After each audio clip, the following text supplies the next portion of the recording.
Welcome one and all to another edition of the Defo Show with Lubie here on the 5 Reasons Sports Network, brought to you by Water Cleanup of Florida. The heat is still here. We're supposedly inching into fall, but it doesn't feel like that in South Florida. The rains have been active down here in South Florida. No worries. Water Cleanup of Florida will make sure your home or office is safe and sound, good as new. 954-579-0356 is the number to call 24 hours a day, 7 days a week. Michael, Robert, George, their entire team will make sure if you have any home or office issues, water or fire variety, whatever those damages are, they will get rid of them and make them look brand new with their certified, insured, licensed contractors on staff. They'll take care of anything you have. 954-579-0356. Check them out on the website, WCUFL.com. At Water Cleanup FL on the socials, and Google is not only your friend, it's their friend, and it's your friend when looking into Water Cleanup of Florida. Check them out. Over 85-star reviews. If you have the schmutz, believe me, they have the guts. Water Cleanup of Florida. All righty.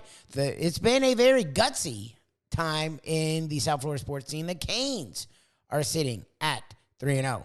The Miami Dolphins are 2-0. The Miami Marlins just swept the Atlanta Braves and are sitting in that third wild card spot, just a half a game out of the second wild card spot in the National League. So much going on in the world of sports down here. We talked with a man who has played on the professional football level, who played for St. Thomas, is a St. Thomas legend, played for the Pittsburgh Panthers right after Dan Marino, is your friend of Dan Marino, and has covered the college football and NFL scene. The Miami Dolphins is a Phinsider.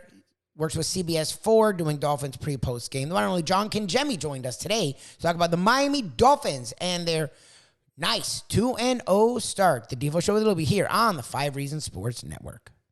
We welcome in John Congemi. We call this Pigskin Playbook now. That was an old clip from the radio show that we did, and that's where you made your literally, I mean, a smashing debut, and it's been just nothing but excitement ever since. So we welcome you back to the program. I thought it was impressive last night. I know it got dicey. Seems like, I mean, if you watched anything around the league, how is it possible that the Denver Broncos were a 2-point conversion away from sending that game into overtime? We saw any number of other games in the end going, I mean, change completely. And the Giants coming back against Arizona, which are they tanking or what? We'll get into that a little bit later on. But I thought the Dolphins were impressive last night. The cliche we've been alluding to, I think, has some validity, and that is a win on the road in the National Football League under any circumstances, no matter how it was accomplished, is great. But I certainly don't think that this was a sloppy win by Miami. Their offense looked great for most of the ball game. Didn't have a lot of points. Wasn't necessarily because of bad timing on turnovers or an excessive amount. Just seemed circumstantial, and they kind of controlled the game, except at the very end there when, as is typical, like in an NBA game where a team is 11 down with a minute and 37 to go, and somehow they're at the free throw line to tie it. As time is out. That's the way sports are contested today. So, what did you think overall, John? Guys, anytime you're talking about a win and you're slicing and dicing it to try to figure out how they did it, just be thankful that they did it and they're 2-0. Because, I had the Dolphins 1-1 at this point, before we started playing for real, because I don't know if they go on the road and beat a Charger team that's just as good as them, I think, in a lot of areas. But I did have them going on the road and beating New England. And you look back at these two wins, they did it in a variety of different ways. I thought the offense, for the most part, carried the team on their back a couple weeks ago in Los Angeles, where they were able to, keep throwing haymakers and punch after punch. And, Tyreek was just wide open for the entire afternoon, and Tua was on the mark everywhere. And he kept making play after play after play. And you just felt like, wow, this defense has got to come up and make a stand somewhere to change the tide. And they did at the end. Vic Fangio, I alluded to it on Channel 4, hold the cannoli, give me the double espresso. He said, let's blitz. And he sent the house. And, it worked at the end. And whether he was holding that or not, it was a great defensive move by an awesome defensive coach. And now you look at the Sunday night game. The offense was good enough to win, but by no stretch of the imagination did they carry the team. They ran the football a lot more effectively. I thought Mostert looked awesome in both games. For what he gives you. He goes over 100 yards. I think he had 121 yards. But the defense, they had 4 different defenders get a sack. They had a couple of turnovers. They go from giving up 234, 236, whatever it was against the Chargers on the ground, and they limit a really couple good running backs to 88 yards on the ground. Right. So I think the script had flipped a little bit in how they win, but when you're doing that and you still win, you're thankful that you're 2-0 and you're coming home to play an 0-2 Denver Bronco team on Sunday for their home opener. No, they've been impressive. I would agree with you. This Van Ginkel last night, I mean, nobody could rip Van Ginkel after the game that he had because he was great. He made like a Dwight Freeney spin move at one point. He didn't actually get to the quarterback, but he put pressure on, and he just looked terrific. And he was showing signs of being a really good ball player. What has it been the last couple of years? He is. Team? Yeah. No, he's been flat out what the Dolphins got when they drafted him out of Wisconsin. He's progressively gotten better, but he's always been a contributor, whether it's been, a large to a certain extent, like last night where he was one of the guys with Bradley Chubb and Long at linebacker that really you saw a flash consistently throughout that whole game.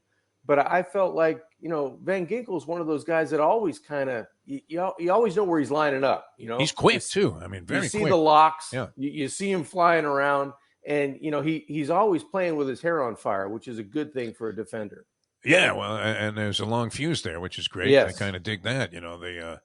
The skinny white guy that's wreaking havoc in backfields and also also in pursuit sometimes you'll see him chase down a running back and prevent a long gain if he's the last guy and contain on the outside. So very impressive ball game there.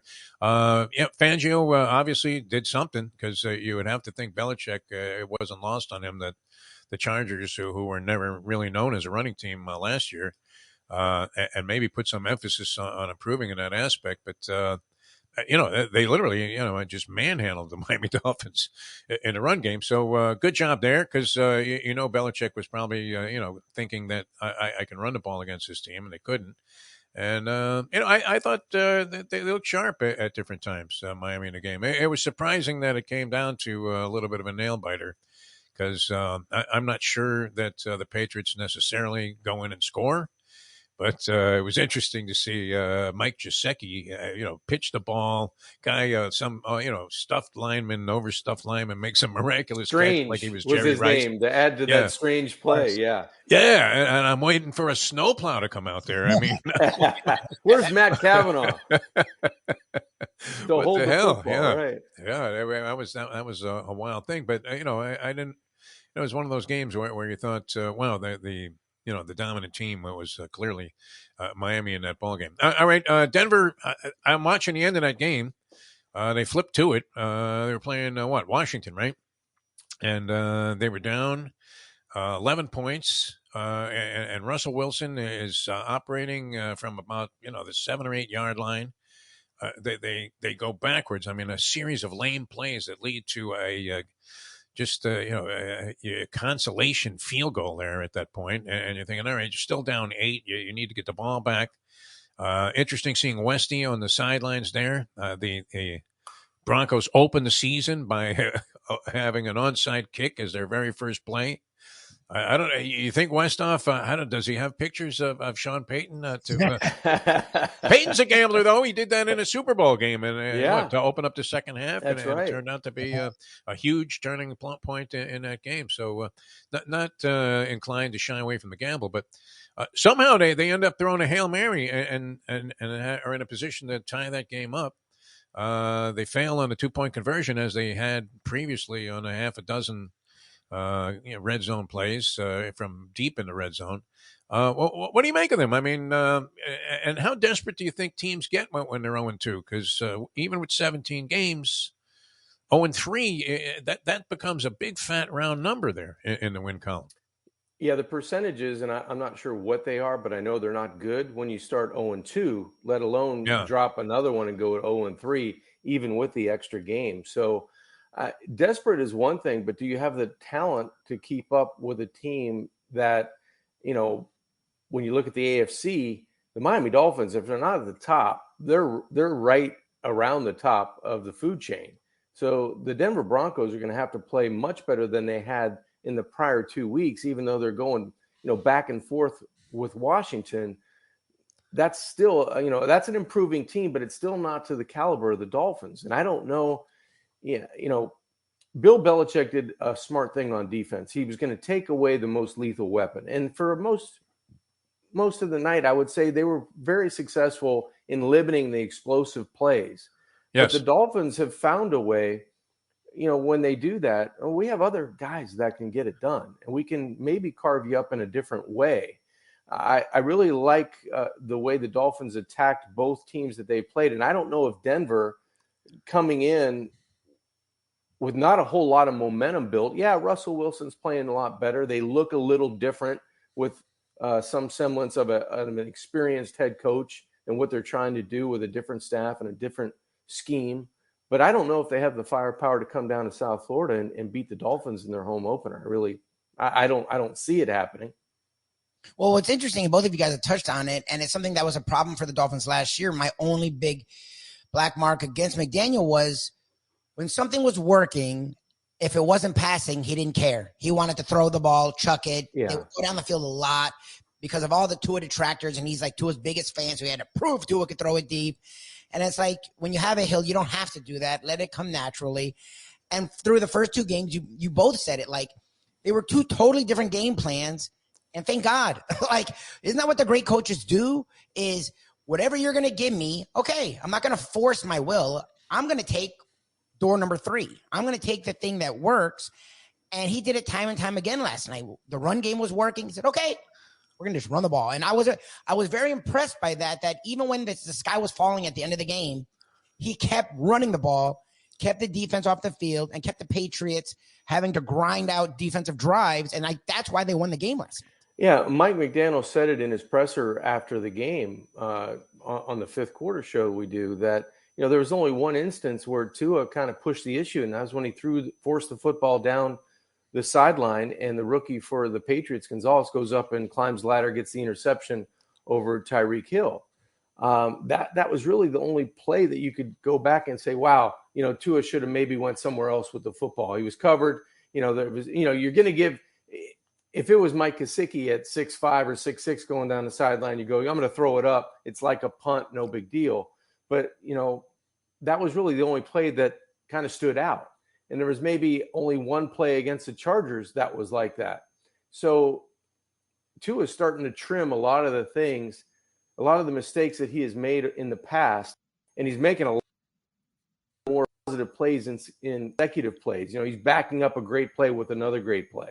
And Mike McDaniel is calling another good play after another good play to set this offense up to use the playmakers that's within this system. And I think the one thing that they're doing this year that they maybe found out in the offseason that they could take advantage of is putting Tyreek Hill in motion and gaining leverage before the ball's even snapped. Not only for Hill, giving him a running start to a certain extent, but by moving him, you're spreading the defense out. That only helps Tua in his pre-snap read, give him more room to throw the football, but it gets people off the line of scrimmage that when Mostert hits that line of scrimmage with a whole head of steam, he's through this to the second level before they can do anything about it with his strength and speed. So it does a lot. The pre-snap motion is giving the Dolphin offense leverage. It's giving them room, and it's giving Tua a lot easier to be an easier facilitator of the football because of that space. I was watching a little Gillette NFL matchup there. And the very professorial Greg Cosell, who is one of the few people we haven't been able to even get the slightest chuckle out of during the course of an interview. And this guy's serious about his stuff. And I guess he would. He is related to Howard Cosell yes. somehow. Yeah. Is he like a cousin or something? That was his uncle. That was his uncle. Oh, Okay, cousin. but they're completely different characters. That's for sure. But he was pointing that out. He had a nice illustration of it on that show yesterday on ESPN, where they were showing the perils of trying to keep up with Tyreek Hill lining up in these different positions. So, no, and that zippity doo-dah passing game that, too, I mean, if there's anything he's perfectly constructed to do, it's throw that quick, inside slant pass and give this guy room, and they've done a really good job, I think, of, sort of integrating the various parts of their offense to be a constant threat. You just can't discount them from coming up with either an explosive play or even executing their first drive. I mean, this goes back to last year. In almost every game, is usually just like you're watching like a well-oiled machine there. Yeah. Like you're watching Secretariat in the Belmont. And they usually result in a score. And that's been fairly consistent with McDaniel. So, that's definitely a good thing. It was not always pretty. Both games. The defense was a disaster in week 1 in Los Angeles, but the offense was scintillating, and the Dolphins got a big win versus a playoff team in the Los Angeles Chargers. Week 2, the nemesis, the team that actually now 5-0 Tua is against the New England Patriots, but up there, Foxborough, night game on a Sunday. The Dolphins squandered a big lead. The Dolphins struggled to pull away and close out the game on offense and defense. But the Miami Dolphins did get a 7-point victory over rival New England Patriots, are now 2-0. And that's where the focus is. It is the NFL. We talked with John about that. Tua, seemingly outside of a couple bad throws in both games, has not pushed the envelope, has not taken the chances, is not taking hits, is not taking sacks, is getting rid of the ball. And Mike McDaniel is taking what the defense is giving him. Week 1, the passing game was spectacular. Week 2, Bill Belichick said, we're not going to give you that. So Mike McDaniel transformed the offense, focused on the run game, quick passing game, and the Dolphins were able to move the ball. They were able to keep the defense off the field, and the defense was very opportunistic, got after the quarterback, multiple sacks, multiple pressures. Bradley Chubb had a big game without Jalen Phillips. That was needed. The defense did fall apart at the end. They hadn't allowed a touchdown through 3 quarters. They allowed 2 touchdowns out of 3 drives in the fourth quarter and almost allowed a score at the end. But it was enough. The Dolphins are 2-0. And it will be interesting to see what happens going forward. They do take on an 0-2 Broncos team this week. The schedule, as tough as it is shaping up nicely for them. So we keep our fingers crossed. We keep looking at. I do like John said, that Mike McDaniel is showing some, like last year, the run would be working, but he's going to force the pass. No. Pass when it's working, run when it's working. Whatever's working, go with that. Be fluid, be open. And so far this season, Mike McDaniel has been. Tua has not been holding onto the ball for a long time. He is not taking hits. He's only been pressured, contacted 3 times in 2 games, sacked once in 2 games. And that's without Teron Armstead, their best offensive lineman, one of the best offensive linemen in football. So an offensive line that was much beleaguered, much criticized, without its best participant, has held up pretty strong through 2 games. Nice to see the Dolphins do that. Nice to see the Miami Hurricanes sitting there at 3-0. Look, right now, the Florida State Seminoles, they had a tough game versus Boston College, one of the worst teams in the ACC, but it is a conference game. It was their conference opener. We're up 31-10 with 3 minutes left in the third, and then everything that could go wrong did go wrong. A fumble on a kickoff, a fumble on a ball, a drive inside their own 20 for Florida State, allowed 2 long drives for Boston College to end up in touchdowns. Was a disaster. 31-10 turned to 31-29. Boston College set a record with 18 penalties. They kept shooting themselves in the foot. And that is really possibly the only reason the Noles did win. But they did win. They are 3-0. They are top 5 still in the country. The Miami Hurricanes got another victory. Look, their schedule has been a joke. They played Miami of Ohio, played Bethune-Cookman. Next week played Temple. And the one real game, quote-unquote, was A&M, which Texas A&M is not good. They really weren't a top 25 team. Jimbo Fisher, a lot of people thought he would have been fired last year. But coming off a number 1 overall recruiting class with a record-setting 8 5-stars, and that ridiculous not only contract but buyout, he got this 1 more year because the buyout will be less. See what they can do. But a lot of people question what A&M is. However, the Canes are 3-0. The Canes are top 25, and the Florida Gators, after getting walloped from Utah, a nice easy win week 2. Week 3 went on. We're at home versus a Tennessee team that was ranked number 11. Now the reality is Joe Milton's not Hendon Hooker, where Josh Heupel was able to take Hendon Hooker from Virginia Tech and turn him into a Heisman candidate. Joe Milton from Michigan had the big arm. People thought maybe Heupel could do the same thing with him. So far, Joe Milton looks like the guy that transferred from Michigan. He's not good. And Tennessee's offense has been a disaster, and their defense wasn't good so already. So they were ranked number 11, but I don't know if they were 11th ranked team, but it doesn't matter. Florida did dismantle them and win going away versus Tennessee. So now you have, I think, Florida at 25, Miami's 20 or 21, something like that, and Florida State's 3 or 4. All 3 of the power schools in Florida are ranked for the first time in a while, and UCF is also undefeated as well. So nice to have the state of Florida and the Dolphins 2-0, the Tampa Bay Bucks 2-0. Jags taking on the chin yesterday. Tough game versus the Chiefs, but I think they're 1-1. So you know what? Florida football, the state of Florida football is back in many senses. So excited about that. You can check us out each and every morning talking about that and more things, sports-wise. The Defo Show with Lubie on South Florida Live. Check us out on the Believe Network, BLEAV.com. Search After Hours. Check us out. Our new thing every day, we're doing a small show podcast on No Filter, nofilter.net. Just check out the morning briefing. And here, our South Florida skewed content, the Defo Show with Lubie on the 5 Reasons Sports Network.